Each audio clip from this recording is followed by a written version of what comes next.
함께 뒤에 분하고 같이 인사하겠습니다. 참 잘 오셨습니다. 우리 같이 인사하겠습니다. 우리 한 번 더 인사하겠습니다. 은혜 많이 받으시기 바랍니다. 예, 우리 마지막으로 인사하겠습니다. 기도에 승리하시기 바랍니다. 우리 같이 인사하겠습니다. 예, 오늘 청년들 많이 와서 이렇게 특송했는데요. 우리 청년부가 일어나 다음 세대를 살리도록 또 그들의 인생과 가정 가문의 복의 통로가 되도록 여러분 오늘 이 밤에 기도 많이 해주시길 주님의 이름으로 축복합니다. 우리 한 번 더 뜨겁게 한번 박수 한번 부탁드리겠습니다. 예, 수고 많았습니다. 감사합니다. 우리가 신앙생활하면서 늘 잊지 말아야 될 한 가지 중요한 사실이 있습니다. 그것은 하나님이 우리를 사랑하실 때 우리가 남보다 어떤 큰 업적을 이루어야 하나님이 우리를 더 사랑하시는 것이 아니다라고 하는 것입니다. 저의 예를 들어보자면 제가 이제 목회하잖아요. 제가 일신교회를 엄청나게 부흥시켜야지만이 우리 하나님이 저를 사랑하시고 부흥 못 시키면 하나님 안 사랑하시고 그런 거 아니라고 하는 것입니다. 남보다 좋은 대학에 가고 좋은 직장에 가고 대단히 성공해야지만이 하나님이 사랑하시는 것 아니라고 하는 거죠. 특별히 남보다 더 내가 착하게 살아야지만이 하나님이 더 특별히 사랑하신다. 여러분 그거는 착각입니다. 하나님은 우리 존재만으로 우리를 사랑하십니다. 그냥 하나님이 우리에게 말씀하세요. 난 그냥 너가 좋아. 이렇게 말씀하시는 분이 우리 하나님이십니다. 신앙생활의 핵심은요. 신앙생활의 핵심은 내가 열심히 어떻게 해보는 게 아니고요. 실은 신앙생활이란 예수님 안에 거하는 것입니다. 그분 안에 거하서 그분 안에 풍성한 은혜와 사랑 누리는 거, 실은 그게 신앙생활의 이제 본질입니다. 열심이 아니고요. 실은 관계가 우리의 신앙을 이제 결정하는 것입니다. 존 맥셀이라고 미국의 유명한 정말 미국을 대표하는 리더십 전문가가 있어요. 이분이요 가장 싫어했던 거 그게 뭐냐면 설거지래요. 어렸을 때부터 부모님이 너 설거지 할 줄 알아야 된다 그래가지고 설거지를 이렇게 시키면요 그렇게 설거지하는 게 싫었대요. 그런데요 고등학교 올라갔는데 여자친구를 사귀었어요. 그래가지고 여자친구 집에 놀러 갔는데 밥 먹고 나서 그 가족들과 함께 식사하고 나서 자기가 제일 먼저 설거지하러 갔대요. 얼마나 설거지가 기쁘든지. 여러분 여자가 좋으니까 그러니까 그렇게 싫어하던 설거지도 어떻게 돼요? 좋아지는 겁니다. 근데 결국에는 신앙생활이란 뭐냐면요 내가 뭔가를 하는 게 아니고요 그분의 사랑 안에 거하는 거예요. 그분 안에 거하는 겁니다. 이거를 우리 예수님이 이렇게 설명해 주셨어요. 요한복음 15장 4절에서 5절에 이렇게 말씀하십니다. 내 안에 거하라. 나도 너희 안에 거하리라. 가지가 포도나무에 붙어있지 아니하면 스스로 열매를 맺을 수 없음 같이 너희도 내 안에 있지 아니하면 그러하리라. 나는 포도나무요 너희는 가지라. 그가 내 안에 내가 그 안에 거하면 사람이 열매를 많이 맺나니 나를 떠나서는 너희가 아무것도 할 수 없습니다. 우리가 신앙생활에서 우리가 기억해야 되는 건 뭐냐면 예수님은 포도나무세요. 그리고 우리는 그분 안에 붙어있는 가지라는 겁니다. 가지 역할은 뭐냐면 가지가 열매 맺으려고 몸부림치는 게 아니고요. 가지가 해야 될 일, 가장 근본, 핵심 그것은 뭐냐면 예수님 안에 붙어있는 거예요. 그분의 사랑을 끊임없이 받는 거예요. 그래서요. 열심보다 중요한 것은 관계입니다. 하나님과 나와의 관계가 막히면 다 막히는 겁니다. 그러나 하나님과의 나와의 관계가 풀리면 다 풀리는 거예요. 저는 우리 신교회 성도님들이 그래도 뭔가 열심히 해야 하나님 날 사랑하시겠지라고 하는 여러분 그 착각 버리시고요. 하나님은 여러분을 여러분 모습 그대로 사랑하신다는 것을 기억할 때 그냥 그분의 안에 거하는 그분의 사랑 안에 거하는 그분이 주시는 풍성한 은혜 아래에 붙잡히는 우리 일신교회 성도님들 되시길 주님의 이름으로 축복합니다. 어제 우리 중경단 지방에서 목사님들과 함께 이제 은퇴하신 목사님께 인사를 드리러 갔어요. 근데 차 안에서 이제 이런저런 얘기를 하시잖아요. 그런데 참 이렇게 가슴 아픈 얘기 하나를 좀 들었어요. 그게 뭐냐면은 어떤 목사님이요, 평생 교회 집밖에 모르던 목사님이요, 이분이 은퇴를 하시게 된 거예요. 근데 이분이 평생 어떻게 목회를 했냐면은요, 새벽 4시면 일어나셨어요. 그래서 새벽 4시에 교회로 나가가지고 30분 동안 교회 앞에 마당을 다 빗자루로 쓰시고요. 4시 30분쯤 되면은 오는 교인들 기쁨으로 맞이하셔가지고, 그래서 이제 5시에 예배를 드리시고요. 뜨겁게 기도하신 다음에 그때부터 이제 하루 일과를 시작해가지고 하루 종일 교회 집교회 이거밖에 모르시는 분이셨다는 거예요. 오로지 교회밖에 모르셨던 분이시래요. 그런데 이분이 은퇴를 하시게 됐잖아요. 은퇴를 하셨는데요, 막상 딱 은퇴를 하시고 교회를 가야 되는데 갈 교회가 없더래요. 그래가지고 이분이요, 그날도 새벽 4시에 일어났는데, 아니 갈 교회가 없잖아요. 아니 어디가 설교를 해요. 이 목사님이요, 새벽 4시에 일어나가지고요, 갈 데가 없으니까 집 앞에 있는 그 운동장을 계속 도셨대요. 부질없는 그 생각 잊어버리려고 계속 도셨대요. 다음 날에도 새벽 4시에 일어나가지고 또 운동장을 도시고, 다음 날 또 운동장을 도시고, 이제 그러시다가요 무릎이 나간 거예요. 그러셔가지고 이제는요 운동장도 못 도시고 늘 집에만 계시니까 이제 결국에는요 치매가 오셔가지고, 그래서 고통당하시다가 이제 금방 돌아가셨다는 얘기예요. 참 그 얘기를 들으니까 마음이 짠하더라고요. 그리고 남 얘기 같지 않더라고요. 이게 참 마음이 참 이렇게 무거워지더라고요. 여러분, 우리가 신앙생활 하면서요, 여러분의 신앙생활이 일이 되지 않기를 주님의 이름으로 축복합니다. 신앙생활 일로 하면 안 돼요. 여러분, 오늘 젊은이들 오늘 이 밤에 나오셨는데 그냥 단지 헌신예배니까 나오신 게 아니라 일로 나오시면 안 돼요. 교회는요 예수님 사랑해서 나오셔야 돼요. 그분이 좋아서, 그분 만나고 싶어서. 그래서 신앙의 본질은요, 내가 뭔가를 하는 게 아니에요. 신앙의 본질은요, 그분의 사랑 안에 거하는 거예요. 그래서 그분과의 관계, 이 관계의 문이 열리면, 그러면요 내가 뭐 초가 삼간에 있어도 문제가 아니에요. 우리 일신교회가 뭐 수천 명이 모이든 뭐 10명이 모이든 상관없어요. 내가 예수님과 끊임없는 은혜 아래 교통하는 삶을 살면은요, 바로 거기가 천국입니다. 그게 승리하는 신앙생활입니다. 그게 하나님이 기뻐하시는 신앙생활인 거예요. 저는 우리 신교회 성도님들이요, 여러분 착각하지 마시기 바랍니다. 하나님은요 저와 여러분을 있는 모습 그대로 사랑하신 분이심을 믿으시기를 주님의 이름으로 축복합니다. 어떤 가정이요, 가정을 어떻게든 이렇게 세우려고 정말 뼈 빠지게 일했어요. 일밖에 몰랐어요. 열심히 돈 벌었어요. 자기가 어렸을 때 너무 굶으면서 이렇게 자랐기 때문에 내 자식은 안 굶었으면 좋겠다. 그래가지고요 정말 죽으라고 일밖에 모르고 살았어요. 열심히 살았어요. 너무 열심히 살다 보니까요 돈은 잘 벌었어요. 그런데 가정을 못 돌본 거죠. 자녀들이 외롭고 아프고 상처받고 방황하는데 뭐 그거를 잘 몰랐어요. 근데 어느 날 문제가 생겨서 보니까 아이들이 막 탈선하고 그러는데 이 아이들을 다시 돌이킬 수 있는 방법이 없는 거예요. 결국에는요 이분이 이렇게 한탄하게 되더라는 거죠. 아니 열심히 살았는데 왜 내 가정이 이렇게 무너졌냐고. 열심히 살았기 때문에요 더 상처와 실망감이 큰 겁니다. 문제 해결할 길이 없어요. 여러분, 우리가 착각하지 마셔야 돼요. 우리도요 열심히 신앙생활 하는 것도 중요해요. 그러나 열심보다 중요한 건요 우리 하나님과 나와의 영적인 관계입니다. 그분 안에 거하라. 내 안에 거하라. 나도 너희 안에 거하리라.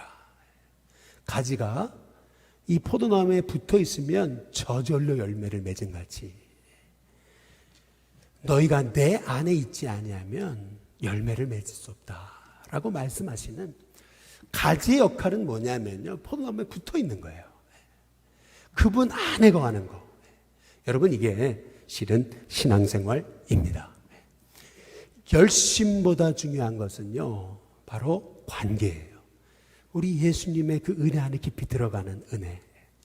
여러분, 그 은혜가 저와 여러분 가운데 있게 되시길 주님의 이름으로 축복합니다. 실은요, 우리는 내 열심에 속는 거예요. 나의 의에 속아요. 이 의가 문제인 거예요. 열심이 어떨 땐 문제예요. 이 열심 때문에요, 열심히 하다 보니까요, 은혜가 없어도 꼭 내가 은혜 있는 것처럼 착각하는 거예요. 여러분, 은혜 없으면 망합니다. 관계가 무너지면 끝나는 거예요. 저와 여러분 가운데 여러분 안에 살아계신 예수님, 그 예수님이 끊임없이 바라봐지는 은혜가 있게 되시기를 주님의 이름으로 축복합니다. 오늘 요한복음 13장 함께 읽은 말씀 다 읽지는 않았는데요, 오늘 말씀은 실은 가룟 유다에 관한 이제 말씀입니다. 우리는 가룟 유다 그러면은 예수님을 배반한 제자다, 이렇게만 알고 있습니다. 그러나 오늘 요한복음 끝에 부분에 보시면은 이 가룟 유다는 예수님의 제자로서 돈꾀를 맡은 사람이라는 것을 이제 볼 수가 있습니다. 요한복음 13장에 여기 보면은 29절에 잘 보세요. 어떤 이들은 유다가 돈꾀를 맡았으므로 이제 이렇게 말하잖아요. 우리 교회도요, 여러분, 돈꾀를 맡았다. 여러분, 그 얘기는요, 재정을 맡았다, 돈을 맡는다라고 하는 것은요, 그만큼 열심히 있다는 얘기입니다. 중심 제자였다는 뜻을 의미합니다.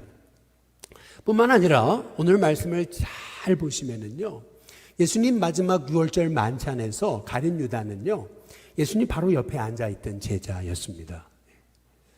우리는 이 예수님이 마지막 만찬을 보내셨던 그 최후의 만찬 그러면은 다들 착각해요. 뭘 착각하냐면 그 레오나르도 다빈치의 이 최후의 만찬을 다 떠올리거든요. 예수님의 만찬 석상이 이렇게 딱 일렬로 돼 있을 거라고 착각을 해요.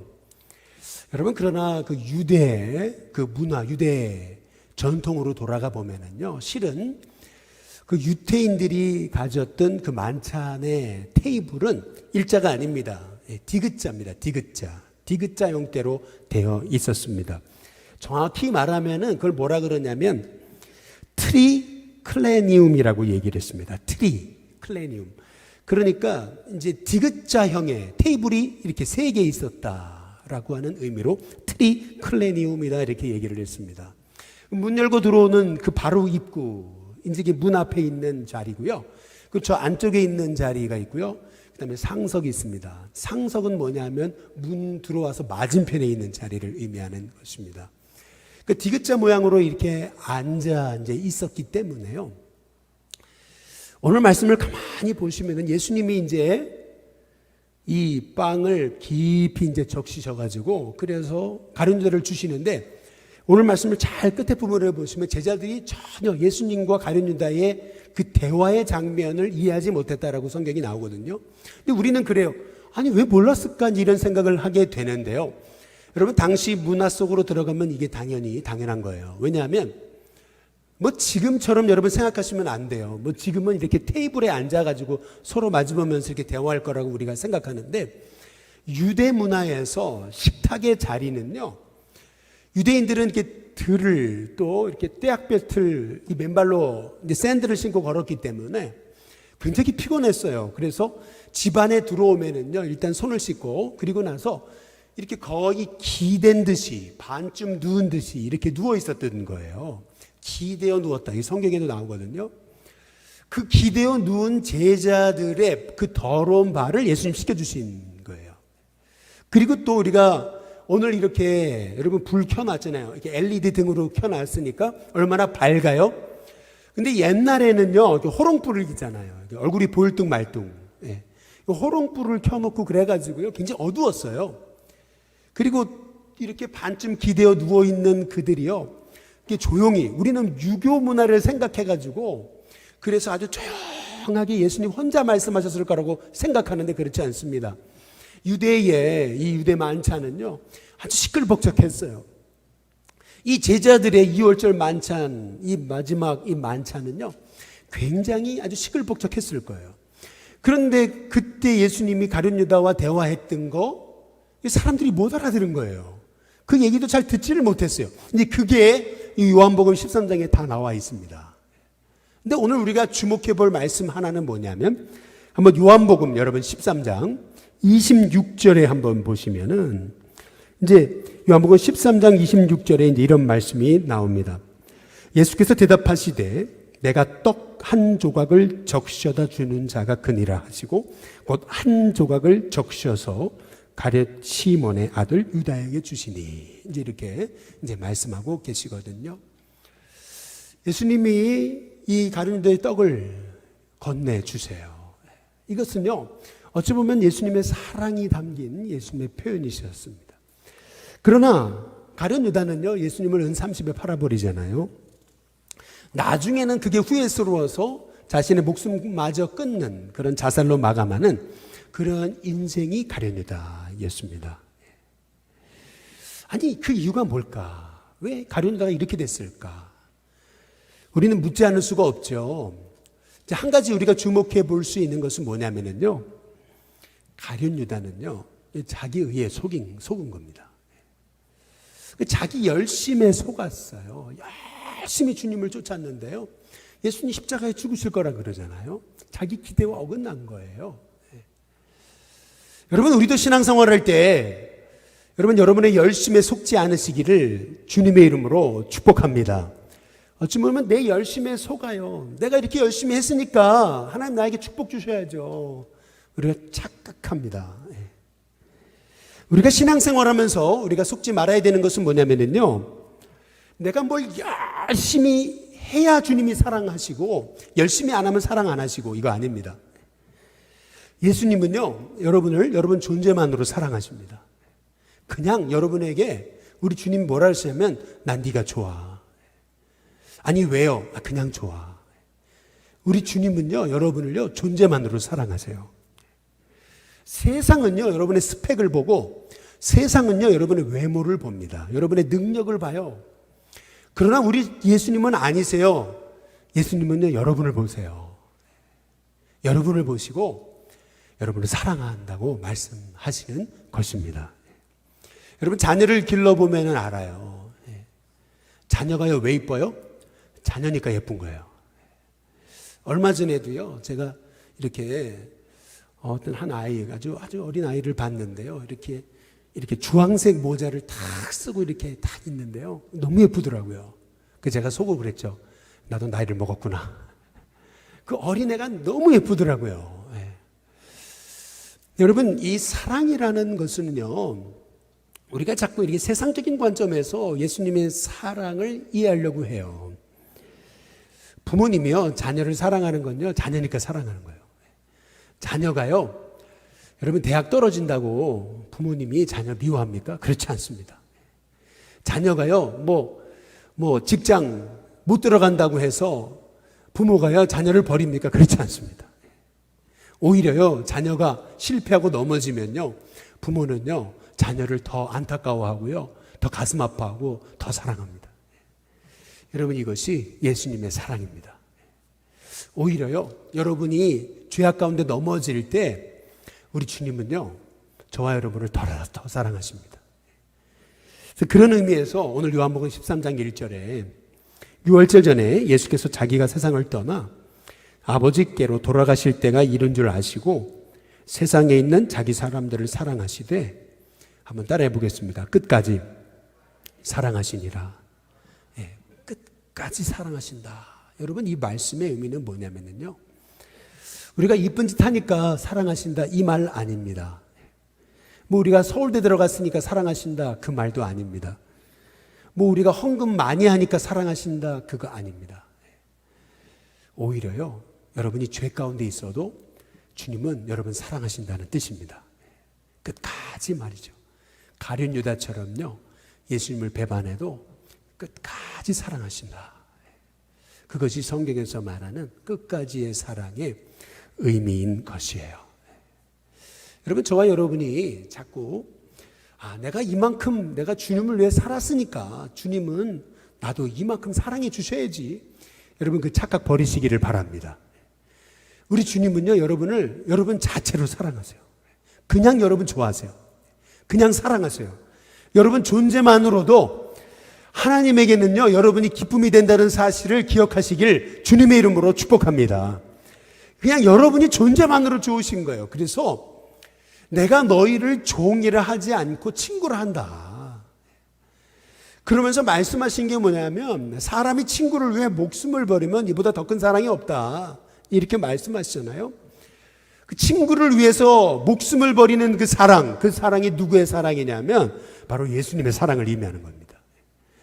그래서 예수님이 요한복음 15장 16절에 너희가 날 택한 게 아니다. 내가 널 택하여 세웠다. 우리가 자꾸 착각하거든요. 내가 구원받을 만하니까 주님이 날 사랑하시고 내가 그래도 열심히 뭔가 했으니까 주님이 날 특별히 사랑하실 거고, 여러분 그거 아닙니다. 일신교회가 지금 한 300~400명 500명 모이는데 1000명이 되면 주님이 저를 더 사랑하시고, 여러분 그거 아니에요. 주님은요 저를요 있는 모습 그대로 사랑하십니다.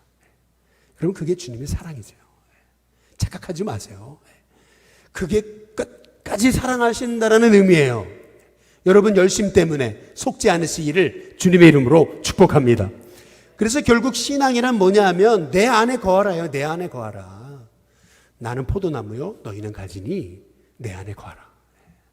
그러면서 요한복음 15장 4절에서 내 안에 거하라 말씀하시다가요 15장 9절로 넘어가 보시면 뭐라 그러냐면 내 사랑 안에 거하라 라고 말씀하십니다. 내 안에 거한다는 의미가 뭐냐면 주님의 사랑 안에 거하는 겁니다. 그분 안에, 그분이신 은혜 안에, 날 이렇게 사랑하셨구나. 여러분 그것을 깨닫는 게 신앙이에요. 날 이렇게 사랑하셨구나. 그 사랑에 감격해서요 정말 드릴 게 없어요. 그래서 이 몸 바칩니다. 여러분 그것이 진짜 믿음이에요. 하늘을 두루마리 삼고 바다를 먹물 삼아도요 한없는 하나님의 사랑 다 기록할 수 없다고 고백하는 거, 여러분 그거 신앙입니다. 저와 여러분의 인생 속에서 내가 뭔가 이렇게 대단하게 유명한 뭐가 돼야지만이 나를 사랑하시는 게 아니라 하나님은 나를 있는 모습 그대로 사랑하신다는 것이 여러분 믿어지는 은혜가 있게 되시기를 주님의 이름으로 축복합니다. 얼마 전에 50대 우리 감리교 목사님이 돌아가셨어요. 이분이 그 마지막 글을 남겨놓으셨는데 이제 굉장히 가슴이 뭉클했습니다. 갈라디아서 5장 22절에 보면 오직 사랑의 열매는 사랑과 희락과 화평과 라는 그런 말씀이 나오거든요. 이 말씀을 가지고 이분이 하나님의 부르심이 얼마 안 남았다고 깨닫고요 하나하나 적용하신 거예요. 정말 나는 사랑하며 살았나?